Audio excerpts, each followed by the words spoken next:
Hello everyone, welcome back. In this video we are going to learn how to deal with different types of errors. Errors are unfortunately an important part of programming and you will run into them far too often, particularly if you have the same typing skills that I do. And so learning how to deal with them correctly and understanding the different types of errors is really important. So the most common type of error is a syntax error where you type in something which just does not make any sense in Python. So there we go. I typed in $21 star and it says syntax error, invalid syntax. There are also many other types of errors. For example, let's say we're trying to convert things to ints. Well, if I try to convert 6.0, that works fine. But what happens if I tried to convert the string 6 to an int? It says value error, invalid literal for the int with base 10, 6. So there's lots of different types of errors. This is an invalid value being input to the function, so it's called a value error. And there's lots of different types of errors. There's an IO error for when you're trying to access a file does not exist, an import error when you're trying to import a module that Python can't find, a value error, which we just saw, which is when you pass an invalid value into a function. There's also keyboard interrupts and name errors when you try to use a name that does not exist. And while exceptions look like a final failure, they're there for your own good. And because the worst thing you could have happen is to have your code look like it's running, but actually doing something you're unexpected. If you know your code's not working, you can fix it. But if you don't know how you have a problem, you will just let your program run and run and run. And, possibly cost your company millions of dollars, and then you get fired, and then you're very sad. So when you do have an error, you want to be able to fix it. So it's good to have informative error messages. So Python already does a nice little trace back where they show you exactly what line the error occurred on. It's right here at this int equals 6, and it gave a valid value error. And sometimes these are easy to read, but other times they're not. So what's a good idea is to try to write your own custom easy to read error functions. So let's take our favorite function, which is the square. It computes the number squared. It's very intense. Okay, so this works well if you have an int or a float. So we could do the square of 3.3. That works fine. But say we tried to square my dog. My dog is named Troy, so let's square Troy. It says unsupported operands for type star or pow, str, and int. Okay, so that's not so bad, but maybe we could do better if we wrote our own error. So let's write a better square function. So let's go copy and paste our own square function.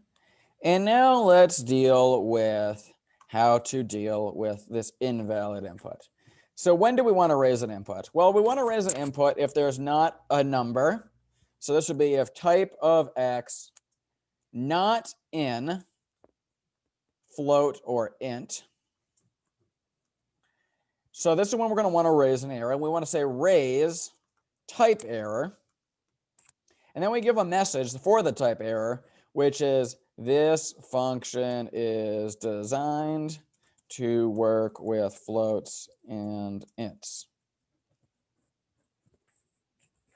And then the rest of it's the same. Once we get past this, we then say return x squared. And now we can try to square Troy. And it now gives us a much more informative error saying this function is designed to work with floats and ints.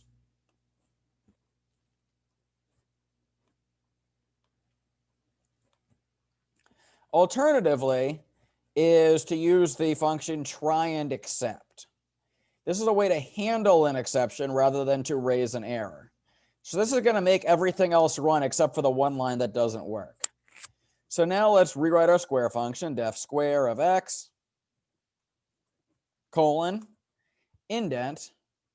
This function computes a number squared. And we're going to say try to return x star 2. And so if this works, then we will the function just works perfectly, nothing else to do. But what if there's an error? So if you say except type error, so this says except if there is a type error, we could say print, you have entered the wrong data type. This function only works with numerical input. So now let's again try to square my dog. And we see that when we type in square a Troy, it says you have entered the wrong data type. This function only works with numerical input. Bad dog. Alrighty. So we can also do this to have multiple different types of exceptions. And so for this, we are going to move away from my dog and we're going to leave Troy alone. Let's do with the divide function. Okay, so this is supposed to be a function which returns x divided by y.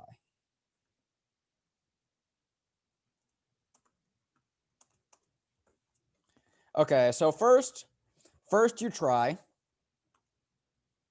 And so we're going to try to return x divided by y.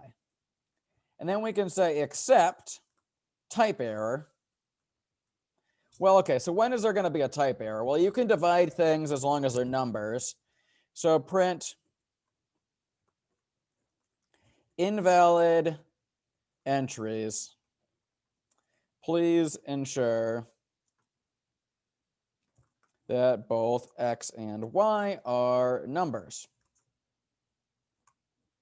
And so there's one more thing that can go wrong with division. So what is that? Well, the first thing I was taught as a young child is that you should never ever divide by 0. So we write except 0 division error. Print, you can't divide by 0, you silly jerk face. Okay. And now we should try this out. And we could try to divide a cat by a dog.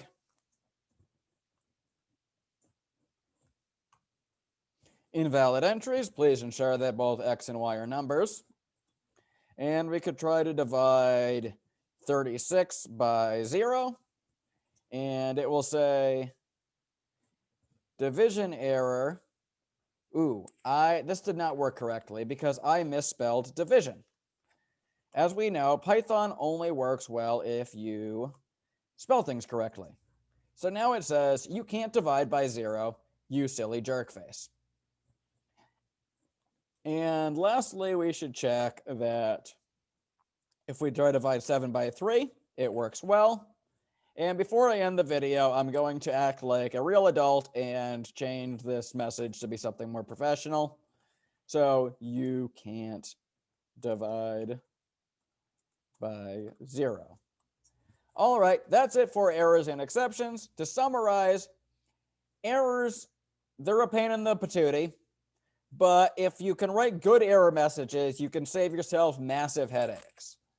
So that's where I'm going to stop. I will see you again next time.